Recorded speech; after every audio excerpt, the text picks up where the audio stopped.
No. No, no. Let's not touch my tea things, sweetie. Lottie, no. No. I think maybe you can see that she's making some mischief right there. So I've been waiting to make this video for a hot minute. I read this book last month and I loved it so much that I thought I might do a little bit more of an extended deep dive because I felt that the February wrap-up video in which I first talked about this book wasn't enough to do it justice. Oh, Lottie. You act like I never feed you. I read this book last month and talked about it briefly in my February reading wrap-up video, but that format I don't think is really conducive to talking about books in greater detail. With a reading wrap-up, I think you can spend maybe like 5-6 minutes on a book total. I might go a little over that because I don't understand brevity and I tend to speak and write at length. So this video hopefully shouldn't go on for too long, but I did want to talk about this book in greater detail because I really, really loved it.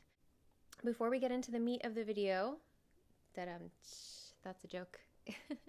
Before we get into the meat of the video, just a reminder that there are timestamps in the description below, so you can hop around to whatever content is the most relevant to your interests. Today we're talking about The Vegetarian by Han Kang, and this was translated by Deborah Smith. The book won the International Booker Prize in 2016, and the author went on to win the Nobel Prize for Literature last year in 2024 for another book called Human Acts. I haven't read it yet, but after reading this book, I am so going to be reading that book. So this is a short novel. It's only 185 pages, and the last several pages of the book are an excerpt from Human Acts, but the book itself is short and very, very quick to read. I read it in 3 days. The book is divided into 3 sections, so I read one section every day for 3 days. And I think if I had the time, I could probably sit and read this book in one sitting, if I'm being realistic. It goes really quickly because it is a very good book. So this story is set in contemporary Korea. There's no fantasy aspect to it, but it does give off some, not fantasy, but maybe sort of magical realism vibes towards the latter third of the book. It's categorized as literary fiction and psychological. And while I don't disagree that those are true, I think that this book is also a horror novel. There's this division between literary and genre fiction, that if a work is built off of the genre conventions, horror, sci-fi, fantasy, romance, that it cannot then also be a literary book. I think that's a false dichotomy. I believe that books can both fall under genre and literary fiction. It just depends on how they treat the subject matter.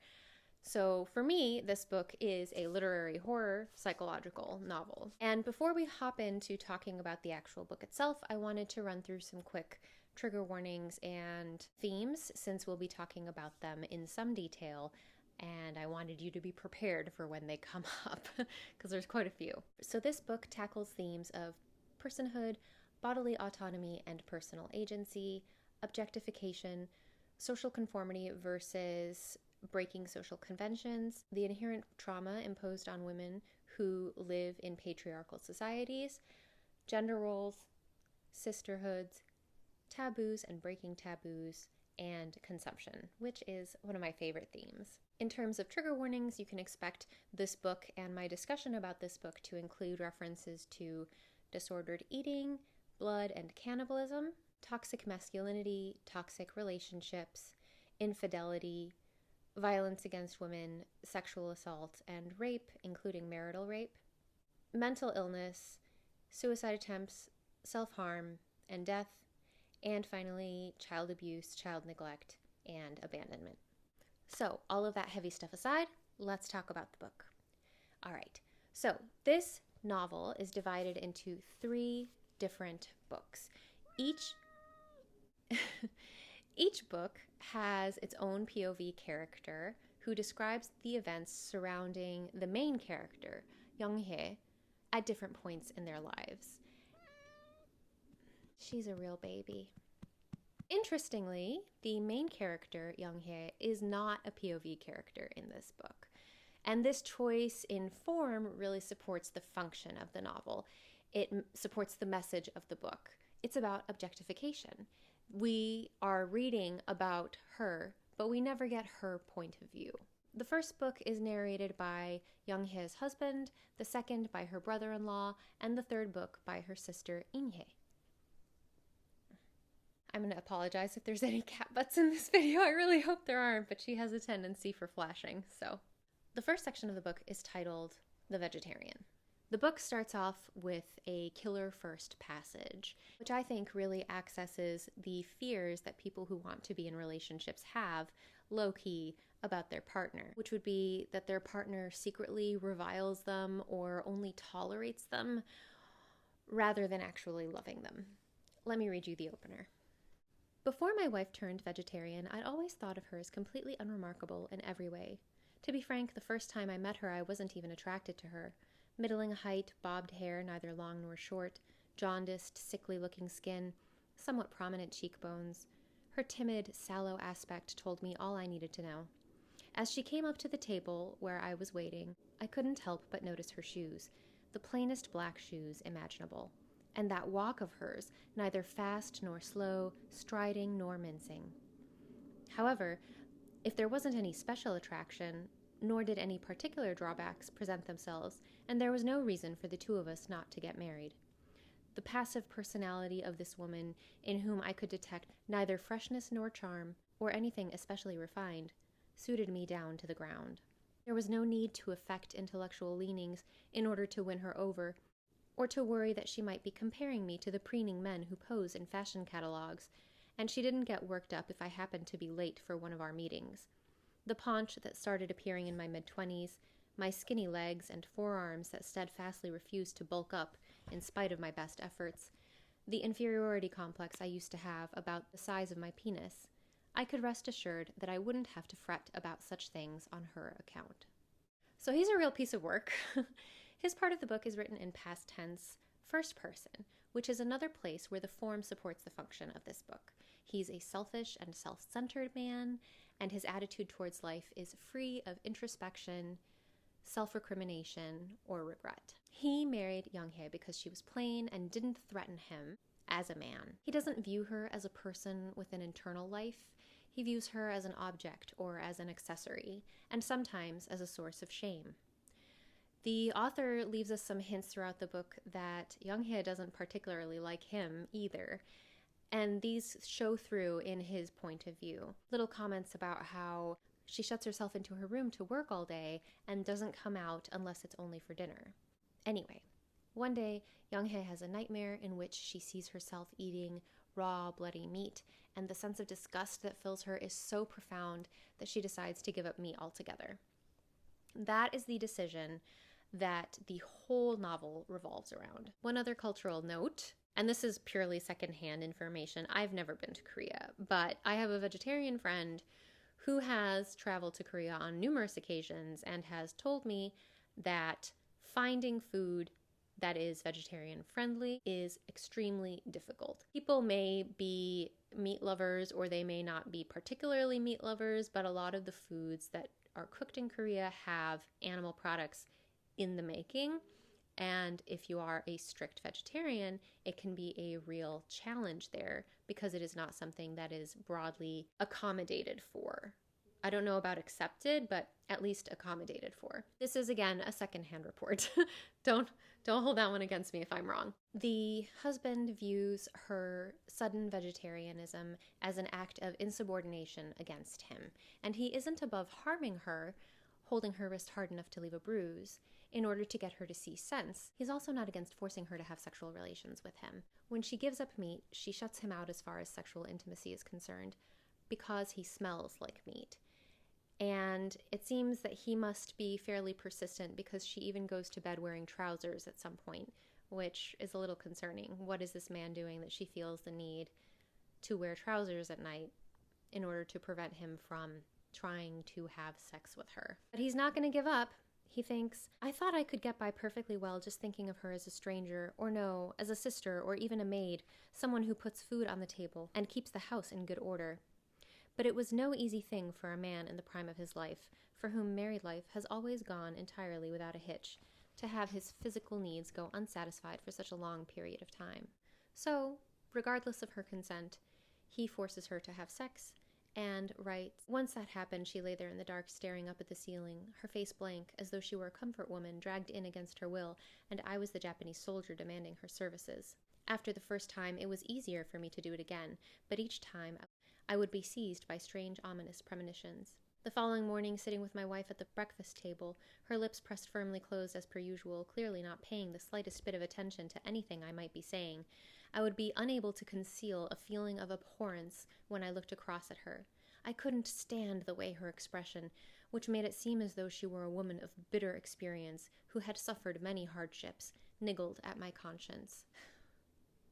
Before I said he was a real piece of work, let me amend that. He's a real piece of shit. And on top of all of that, her declining health and mental state and her progressive weight loss and their interpersonal difficulties as a married couple don't matter enough for him to do anything about it until they get invited to a work dinner and she refuses to eat meat and thus brings upon them the censure of all of his coworkers. You know, he's mad about it, but he's not mad about it on her behalf. He's mad about it because he's worried about how it's going to affect him and his relationships at work. So, that being the last straw, he decides to call on her family.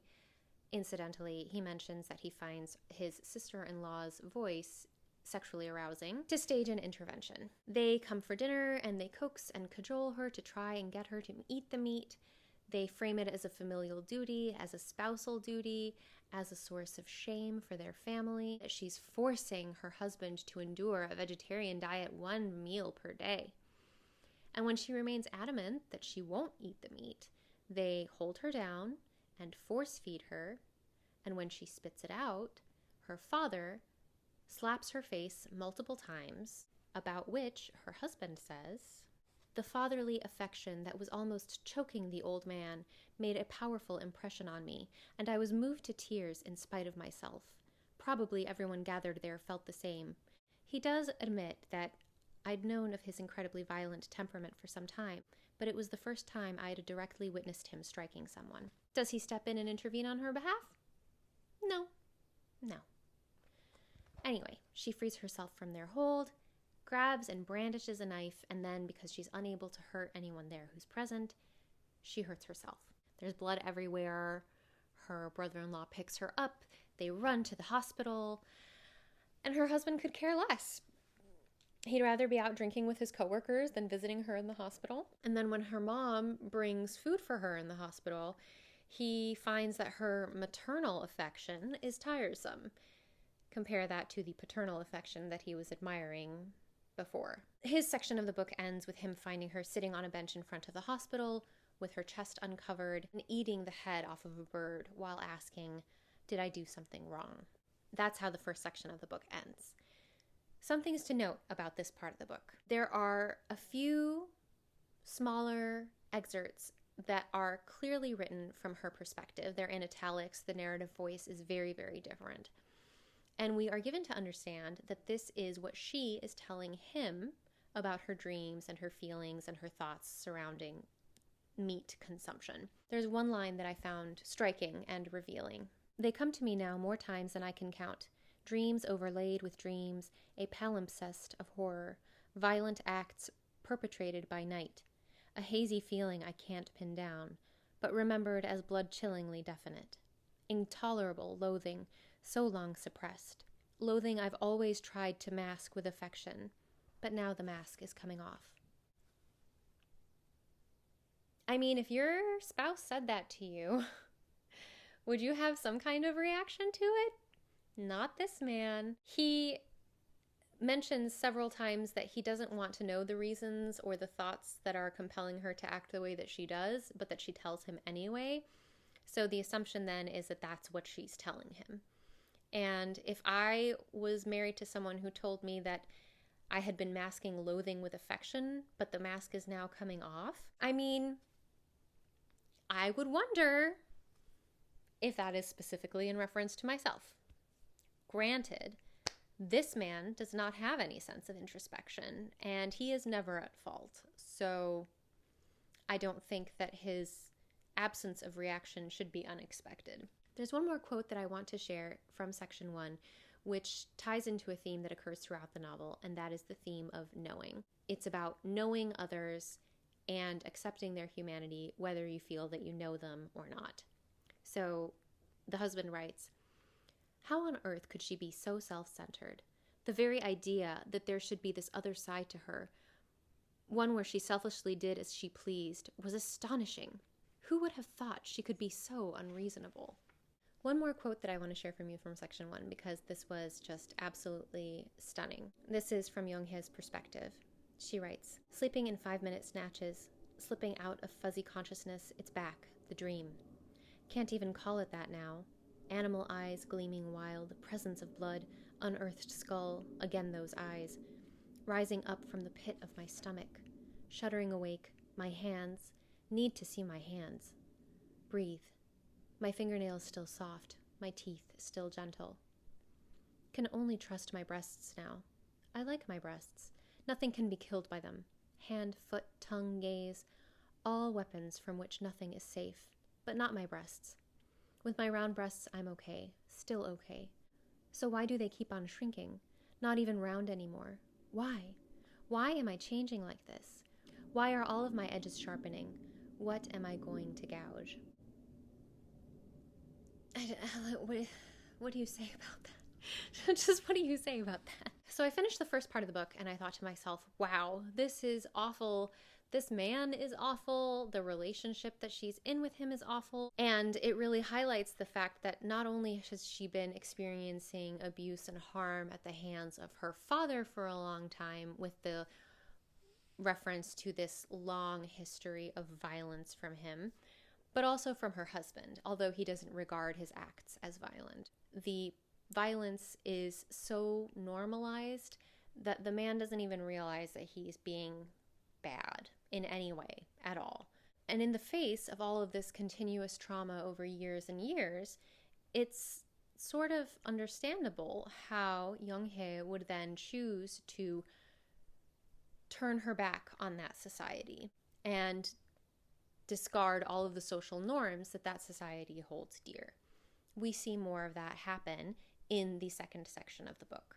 So in the second section of the book, which is titled Mongolian Mark, we are now in the perspective of Young-hae's brother-in-law, and the story has moved up a few years. This is a few years after she was hospitalized after the incident with eating the head off the bird. She was discharged from the hospital, moved in with them for a while, moved out and found her own apartment. He writes in the third-person limited past tense. The author does such a good job of supporting the function and the meaning of the novel with the form that she chooses. And here's another place where it comes up. The brother-in-law is a man who does have some introspection, and he does think about the thoughts and feelings of other people, which is why his perspective is written in third person limited. He's able to step out of himself, right? Not everything is about me, me, me. But that's not entirely true. He is a man who prioritizes his own desire over everyone else's well-being. Now, after reading section 1, The Vegetarian, starting Mongolian Mark, I thought to myself, there was no way that there could be a man more disgusting and more horrible than Young-hae's husband. And I was wrong. This section of the book was incredibly painful for me to read. I had a really, really hard time with it. It was like watching a train wreck and not being able to look away. It was terrible, but just hypnotic at the same time. So one thing about the brother-in-law, this is another man who doesn't care about his family. He has a career-ish as an artist, although he doesn't really contribute to the family finances at all. His wife does all of the work, also all of the housework, also the majority of the child rearing, it seems like. They have a young son, and he is more concerned with his own... Yes, I agree. He's more concerned with his art than anything else. He doesn't even care about Young-hye, his sister-in-law, until he finds out from his wife that she has a Mongolian mark on her buttock. Now, a Mongolian mark is a skin discoloration where it's like a small blue smudge, which children typically have, and then they grow out of it as they get older. The skin sort of normalizes in color. But for him, this Mongolian mark suddenly makes her unbearably attractive, even though he'd never found her particularly attractive before. He had one incidental thought that she was kind of hot or more his type when they first met, but it wasn't something that lingered. Which just goes to show that there's nothing that you can do as a woman in society. You are always going to either be judged as desirable or undesirable. You're always going to be judged based on your appearance and the sexual and aesthetic tastes of the men who are perceiving you. Young-hye's husband didn't find her attractive, but he found his sister-in-law attractive, and Young-hye's brother-in-law doesn't find his wife attractive, but he finds Young-hye attractive. Go fucking figure. Hi, sweet girl. She needs a lot of attention. He fixates on this idea of her having a Mongolian mark and decides that he wants nothing more than to create an art display with her as the center. He wants to lay her down naked, paint her full of flowers with the Mongolian mark as sort of like the centerpiece, since it's supposed to look like a petal, and then film this whole experience, and then that will be his art piece. Now, it's very clear that Young-hye has zero interest in participating in this little art project of his, which he knows is inappropriate from the very beginning because he keeps thinking to himself that he can't let his wife find out about it. But he tries to convince her, and it's very clear that she's not interested until he tells her that he's going to paint her covered with flowers. And that is where she starts to have some buy-in. Just the mere prospect of doing this gets him so sexually excited that he ends up assaulting his wife.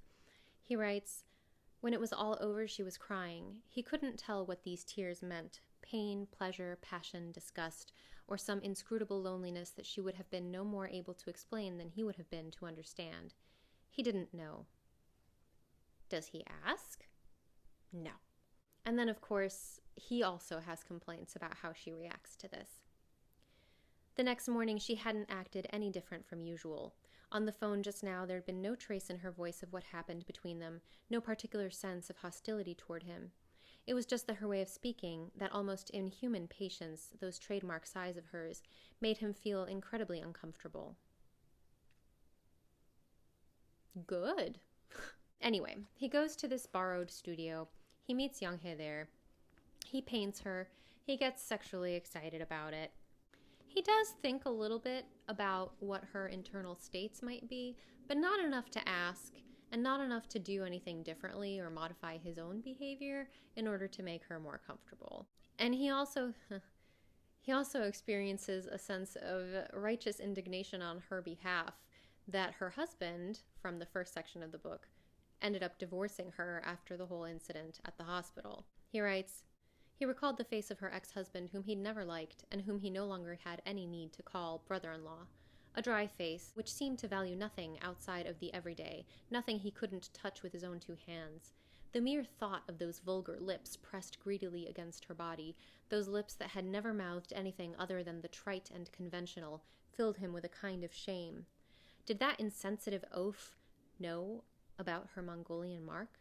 He couldn't imagine their naked bodies twined together without it seeming insulting and defiling and violent.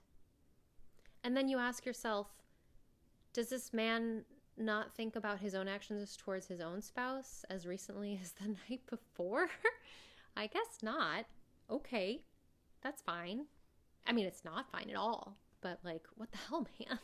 They do the thing, and then he decides that he wants to do another session. He wants to paint her again, cover in flowers, and film her with another model in the film, which would be a male figure. Now, of course, our charming brother-in-law character has zero concerns about consent and also about agency. If he was to choose a man to be filmed having sex with his sister-in-law, whoever it was couldn't be him. Does he ask her about whether or not she's willing to have sex on camera? No. Does he give her any input on whoever's going to be in the film with her? No. He ends up choosing another artist who he refers to as Jay, who also does not ask about consent or seem to care very much. They move her around like she's a doll, they prop her and pose her, and she just kind of accepts this treatment because what they're giving her is, she's covered in this painting, she looks like a flower. She wants to become a plant at this point in the novel. Why does she want to become a plant? I think this ties into the theme of consumption again, right? Consumption as abuse in particular in this story, or consumption as harm. She has this dream at the beginning of the book about meat eating and how harmful and disgusting it feels, and so she gives up eating meat. But that doesn't feel like enough for her. I think she wants to stop being the thing that does the consuming altogether. She wants to become a plant. So when we get a line like this one from the brother-in-law, "I want to swallow you, have you melt into me and flow through my veins," which is very clearly about consuming her. We have another instance where consumption is being framed as this harmful, violating act. Knowing comes up in this part of the book as well, in multiple places, but I wanted to share this quote specifically. "The past 10 or so years' worth of work was quietly turning its back on him. It wasn't his anymore. It belonged to a person he used to know, or thought he'd known, once upon a time." Anyway, they start filming. They move around like a doll. Brother-in-law doesn't care about Jay's consent either, so he doesn't actually tell him at the outset either that he wants them to be having actual sex. He just says, let's just try the motions to see if he can work him up into it. But Jay ends up drawing the line at one point and says, I think I'm a lot more conservative than I thought I was, and then he bows out. Does he check in with her at any point about her comfort level? No. So this leads to a third filming session wherein the brother-in-law has himself painted covered in flowers, and then he and Young-hae end up doing the same sorts of things, and then he goes to her in her apartment and they have sex. It starts out consensual, but it doesn't end that way. He writes, "The image he'd wanted to capture on film had to be one that could be repeated over and over, forbidden either to end or to come to a climax. And so this was where the filming had to stop. He waited until her sobs had subsided before laying her back down on the sheet. In their final minutes of sex, she gnashed her teeth, screamed rough and shrill, spat out a panting 'stop,' and then, at the end, she cried again. And then everything grew quiet." So he's much worse, obviously, than the husband, on many levels. This section of the book ends with the brother-in-law at Young-hae's apartment. They are naked in bed together. He wakes up from his sleep and he finds his wife sitting there observing them. And she is the sole bastion of moral rectitude in this entire book. She immediately lambasts him for his behavior, says that her sister is clearly unwell and how could he take advantage of her like this.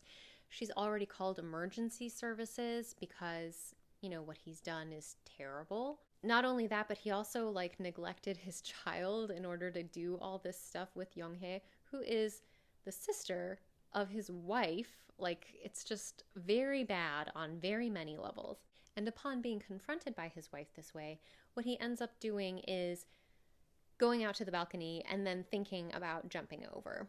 But he's too much of a coward, so he doesn't. Therein ends the second section of the book, Mongolian Mark. Now, I wanted to add a couple of other notes. I had a discussion with my friend about this, the one who lent me the book, and she pointed out that this man's sexual interest in Young-hae began specifically when knowing that she had a Mongolian mark, which is associated with childhood and children. There are several references where he talks about how her body doesn't seem sexual, or he sort of sanitizes the way that he views her body, but then he is sexually excited by her body while he is contextualizing it as an asexual sort of thing. which leads me to think that this man has feelings about children. Did I mention pedophilia as a trigger warning? I don't think I did. It's not explicit in the text. However, after this discussion with my friend and after reading the book myself, I do believe that there is some subtext here that the brother-in-law is that kind of despicable. In some ways, the brother-in-law feels worse than the husband, not only because of his predilection for youth, but also because this is a man who is capable of deep thinking. This is a man who is capable of considering the inner lives of other people, who is capable of acknowledging that people who are not him are also human. And yet, he does not treat them that way. The husband is so wrapped up in himself that he doesn't treat people like people because in his mind they're not. And that's really bad. But I think there's something even worse where you can acknowledge that other people are people and yet not treat them that way regardless, just because it doesn't support your own agenda.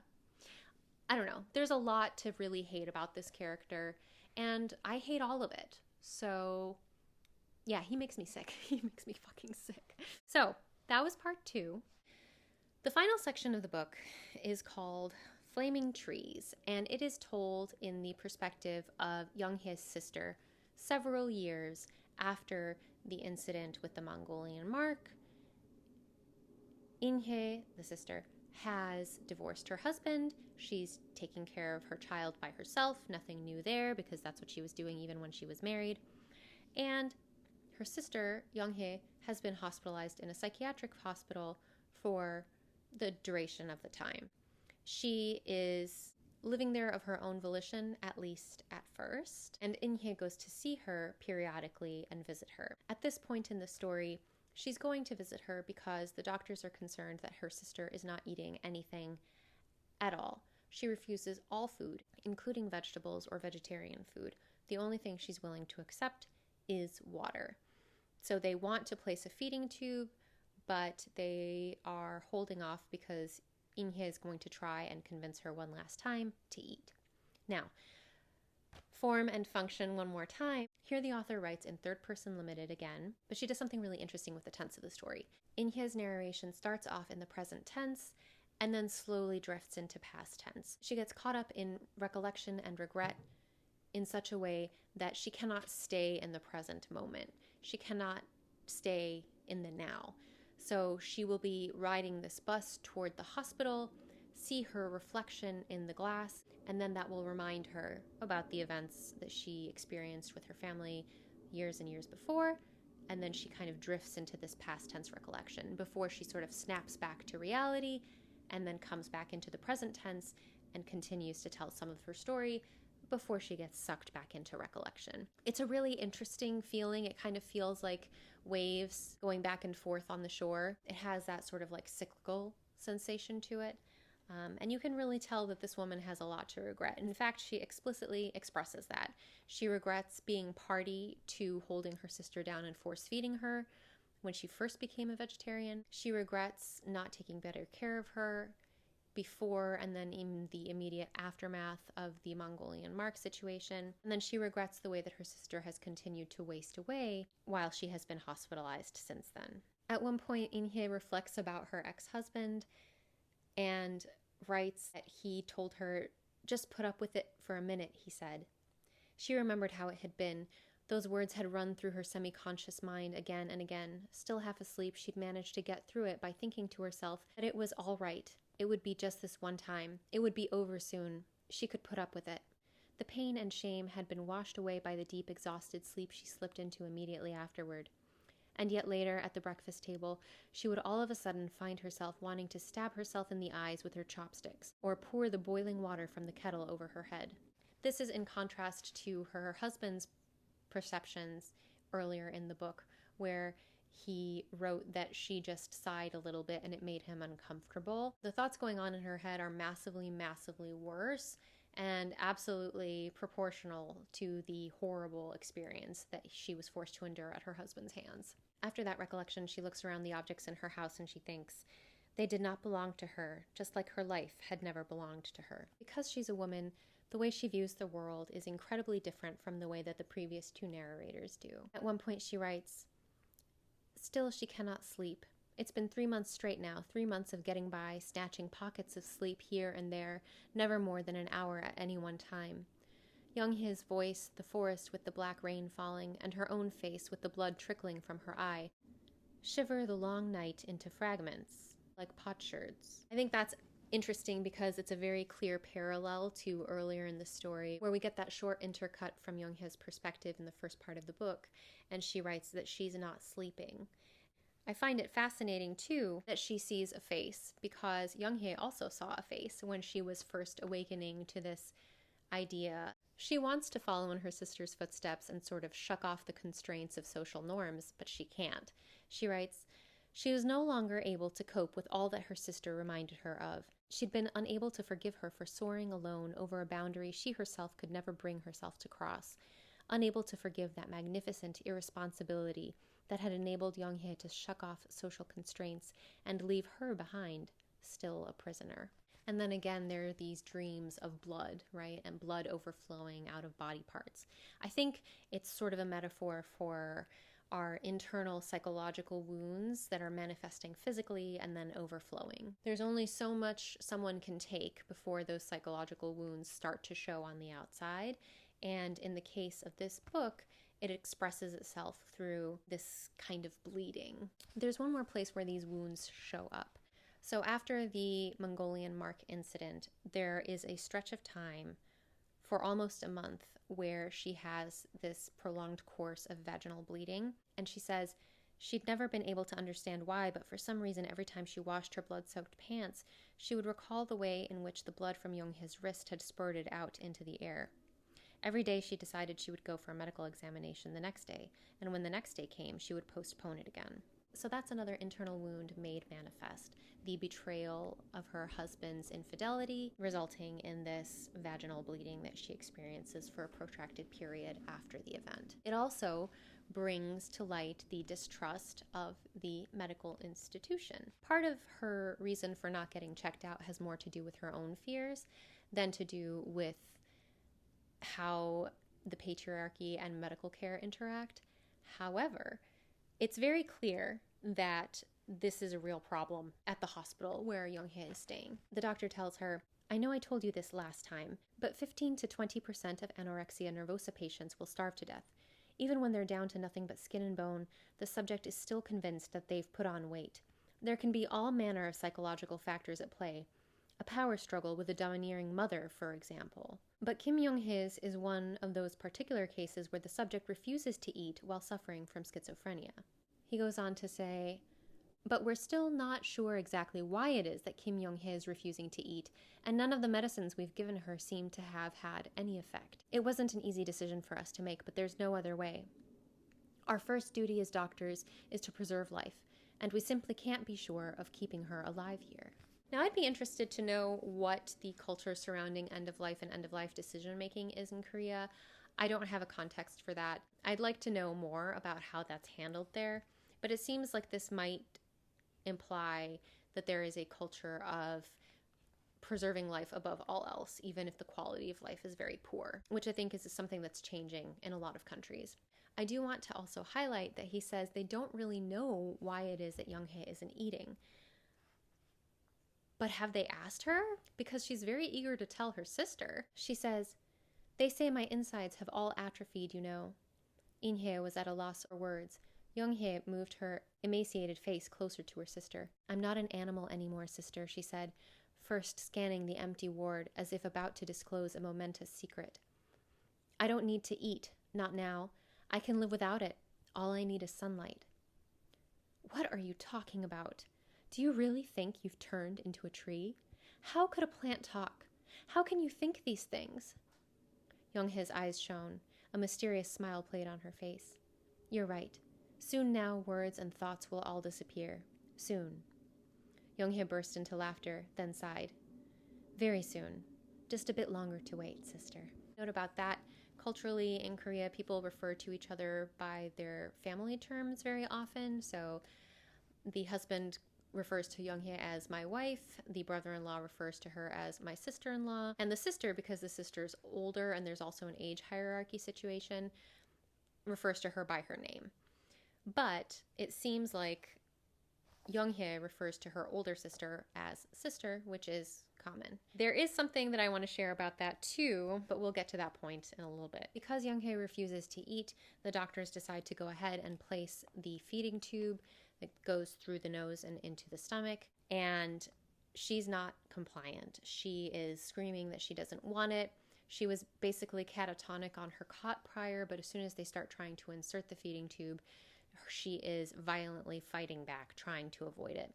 In-hye tries to step in to stop them from hurting her, to stop them from placing the tube, because it's clear that her sister does not want it and that she's in pain. But they keep going until passing the tube causes internal damage and Young-hye starts vomiting blood. This is another instance of internal wounds expressing themselves externally. I think it's the culmination of all of the betrayals of the people around her and the society around her, treating her as an object instead of a person, denying her the right to choose for herself.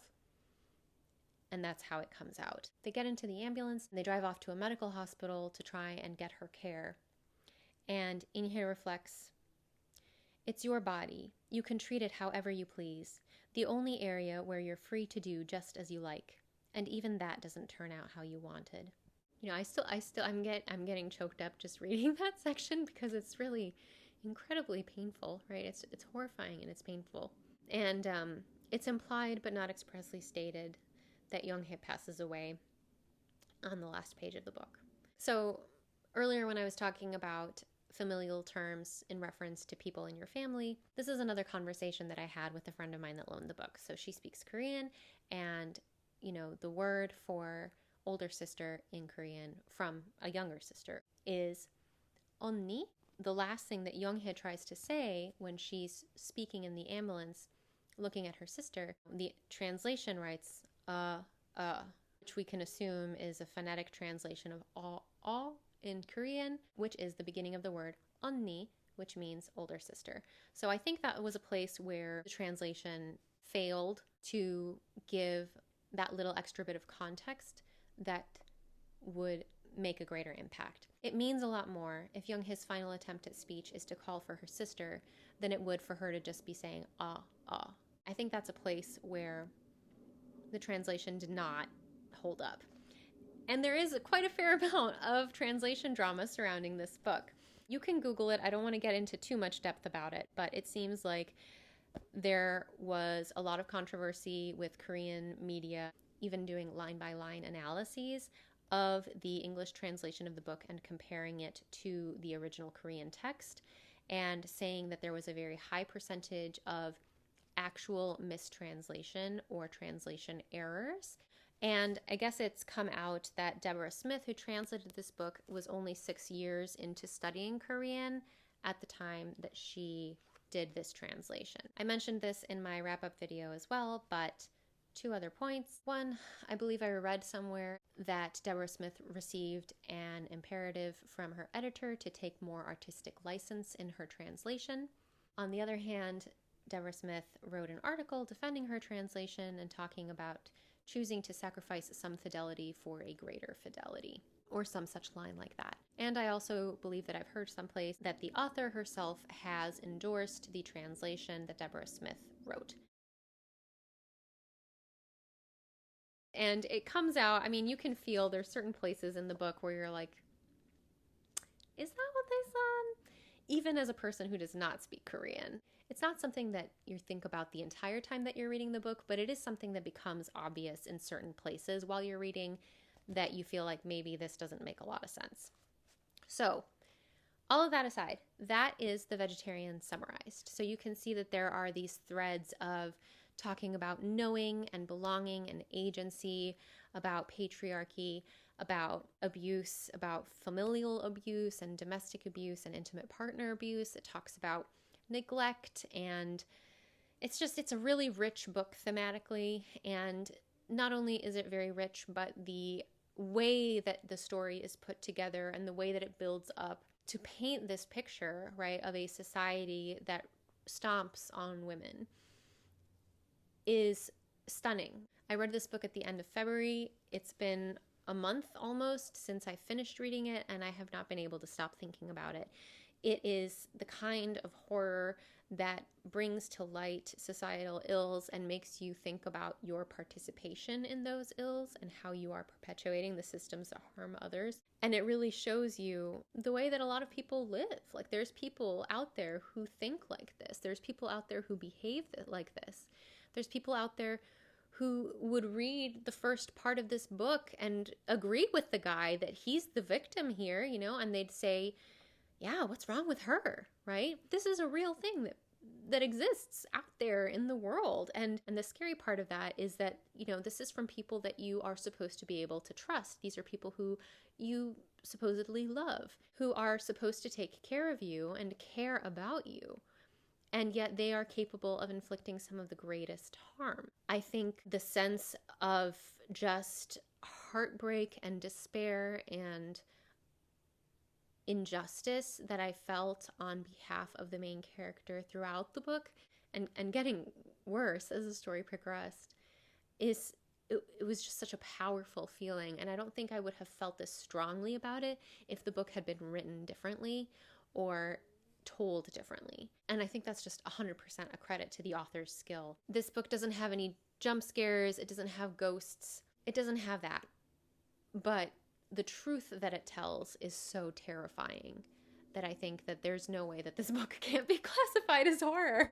I know that that's a silly thing to keep arguing about, but I just can't get over it. Like, this is very clearly, to me, a horror book. Anyway, the point is, I thought this book was phenomenal. I loved it. I am thrilled that I read it. I cannot wait to read it again. I rated it 5 stars, and granted that my ratings are very arbitrary. They're not necessarily associated with some kind of regimented guideline about what qualifies as 5, 4, 3, 2, 1 stars.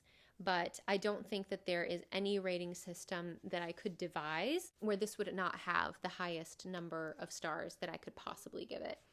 It is a fantastic novel because it makes you plumb your own emotional depths. It gets a rise out of you. It makes you feel sick. It makes you feel feelings. It's so good. It's so good. If you like horror, if you care about women, read The Vegetarian, which granted is not a book about vegetarianism, but it does talk about that through the context of consumption, and consumption in this sense is first eating meat, and then, because she's a plant, eating other plants becomes almost cannibalism. So that's why, you know, she can't be a tree that eats plants, because that would be continuing the cycle of abuse. So that's why she switches only to water. But anyway, the point is, it's not really about vegetarianism. Read this book. It is very good. And I want to know if you have read it, because I want to talk to you about it. I want to talk to people about this book. There's just so much to discuss. It's really, really powerful. I don't know how else do you say something's really good. It's just so good. It's so good. All right. All of that said, thank you for listening to me rant and rave. I can't with this book. I can't. So I appreciate your patience and your indulgence. I'll be back again with another video at some point. No promises, because things have been a little bit recently. Yeah. So we'll talk again soon. I hope to hear from you. If you have a book that you reacted to with this intensity of emotion, please tell me what book that is. I want to read more books that move me the way that this one did. So leave me a comment and let me know. That's the plan. Okay. We'll talk again soon, okay? Bye.